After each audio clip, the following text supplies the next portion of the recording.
ассалому алайкум ва раҳматуллоҳи таъала ва баракату. дӯстони азиз, парвардигор ҳамеша хонаобод ва сарбаланд бошед. запси мо дар даруни мошин рафта истодаи мутаассифона як хоҳаре ки хоҳиш кард, занг зад, ба оби чашм бо алам занг зад, дигар тоқат нашид, гуфтам ҳамин видеоро бикунам партом. дӯстони азиз, хоҳиш мекунам аз ҳар як кадоми шумо, ин муроҷиати ман ба бародароне ки дар шаҳрҳои ғарибӣ ё ки дар кадоми давлате ки набошанд, агар ҳамин видеои моро 500 кас тамошо мене ё 1000 кас, шояд аз ҳамё якташ нияташ ба ҳамин роҳи ғайҷ бошаву худованд ҳидоят мекунад ба роҳи рост. бародарои азиз, хоҳар занг зад, аз ман аввал хоҳиш кард ки амонат бимонад то запис накунам, овози вая дар ютуб напартом, барое ки ба оби чашм бо гирия гап зад, гап задада ҳатто натонист. боварӣ буромадагим, мутаассифона хоҳаро аз мо хоҳиш мекунанд ва мо баъзе блогерҳо мегирем, ҳамая записша дар ютуб мемонем ки нигоҳ хоҳар барои просмотр. аллоҳ шоҳиде ки ин ҳози видеое ки ман карда истодам барои просмотр нест. хоҳиш аз ҳар як бародар ҳаст ки мебиёе ба шаҳри ғарибӣ ё ки дар тоҷикистон дар кардам давлате набоше. дӯстони азиз, хоҳиш мекунам, хоҳар бо алам бо гирья занг зад, аз мо хоҳиш кард ки бародари мо гирифтаёш 3 моҳ истифода бурда мебахшӣ, қатиш зиндагӣ кардаё, як баҳонаи ночизе ки кофтаё аз вай мақсад талоқш кардай рафтай, мутаассифона то ин никоҳ 3 моҳ қатиш зино кардай, 3 моҳ зино кардай ва бо кадом мебахши ҳамун мулои сарзада ё ки хаяку худо ҳидоят шукуна никоҳш кардай ва имрӯз хоҳар мобайни раҳ мондагӣ. пеш аз никоҳ кардан, хоҳарои азиз, бародарои азиз, вақте никоҳ мекунӣ, бояд ягон авлоди ҳамун духтар бохабар бошад, додараш, модараш. мақсад аз ин ки ғазабнокам бахшиши дӯстони азиз, вақте мегире зана, фикр кунӣ ки чихеле ки мебиёе барои зани якум, барои зани якум $2000, $3000 кор мекунӣ, мерай, баъд зан мегирӣ, бидоне ки вақти зани диюма мегирӣ, ҳамин зани диюмам ҳуқуқу ҳаққаш мисли ҳамун зани якумай. аввал мебахшеу, ба кунтон маслиҳат кунӣ, баъди нашид, ба кунтон маслиҳат кунӣ, баъд зан бигирӣ.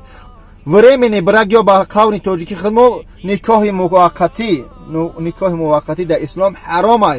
ҳатто дар дилат агар боша ки ман времена қати ҳамин занак зиндагӣ мекунам ва бо мепартомаш пеши фарзанди худ мерам, ҳамун рӯзе ки никоҳ мекунӣ ва ҳамхобакӣ бо ҳам хоҳар мекунӣ, бидон ки ҳаром зиндагӣ дорӣ. истифода набаред духтарои мардума ки духтаротвона истифода мебаранд.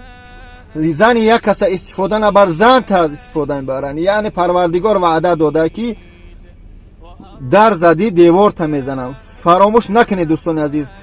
ва зино дур боше. парвардигор ҳатто гуфтаги аз зино дур боше, нагуфта бо наздик наше, дур боше, барое ки дар зино 6 хислати баде ҳаст ки 3 таша дар ин қиёмат ва 3 та дигашо дар рӯзи қиёмат. 3 таша дар ҳамин дунё ба чашмат мебинӣ ва 3 та дигаша парвардигор дар рӯзи қиёмат ба ту муяссар мегардона ва ба ин ҷазо, бар ин ғазаби парвардигор гирифтор мешавад. бидон ки 3 та и якумаш нури рӯта, баракати зиндагита, фақр ва ягон неъмате ки парвардигор моро дода, аз ин дига мо истифода бурда наметунем. вақте умрта, фақри зиндагита ва аз умре ки ҳаёти парвардигор 50-70 сол метиҳад кам мешава, худат бидон ки ба киҷо мерай. ва 3 та дигаша дар қиёмат парвардигор бадтарин азоба дар руд гирифтор мекунад, сахттарин ҳисобу китоб дар болои ту гирифтор мешавад. ва сеюмаш дар дузах бадтарин азоб, сахттарин азоб дар болои ту мешавад. дӯстони азиз, вақте хоҳар як каса истифода мебарӣ, янга як каса истифода мебарӣ, модар як каса истифода мебарӣ, бидон ки чунон ғазаби парвардигор дар ҳамин қиём, дар ҳамин дунёе ки зиндагӣ дорем 50-60 сол, ба ту истифода мебаранд. янга касе кади янгата мекунанд, духтара, бидон ки баъзе мутаассифона бародарое ҳастанд ки бар чашм мебинанд ҳамуқа парвардигор даҳюсешо карда, намедона ки ҳамин зиное ки ба хоҳари ман карда истодиянд, ана ҳамун азобе ки дар болои хоҳари касе овардам ҳамаи аст. аллоҳ шоҳиде ки аламат мебиёяд. духтари тоҷик дар шаҳри Москва гирья ови чашм ки гирифт, мара истифода бурд, пеши падару модар шармандам кард, пеши меган ки зана агар ғарива дизиша набинӣ, дига короша чашм пӯш. мо дар шиками модармон мақсад ایستادگی بدیم. پروردگار ما را در 9 ماه نعمت داد، رزق داد که ما خوردیم با واسطه بطن مادرمون. اما در این روز دنیا، در این روز کشاد قیامت که مقصد ما را در دنیایی که استفاده برده ایستاده ایم، پروردگار ما را رزق نمیتیه. دوستان عزیز، مادر هست که تو وای به همسری قبول میکنی، پروردگار وای رزق در همینجاش نویسته تا روز مرگش وای رزق خودش میبره. اما تو بدون که ای ناخلف، ای بدبخته که همین ویدیو رو میبینی، انشاءالله تو خواهر یک کس از زنا کردی، مادر یک کس از زنا کردی، با 6 فرزندش وای در روی دنیا پرتافتی و بدون که با خواهر مادرت میکنن.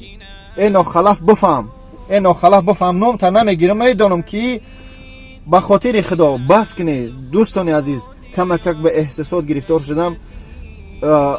گریه خواهر پیش میاد، کمک سخت میشه. دوستان عزیز، خواهرای ما برای لقمنان اومدین، بعضیاش کودک دارند اوجا.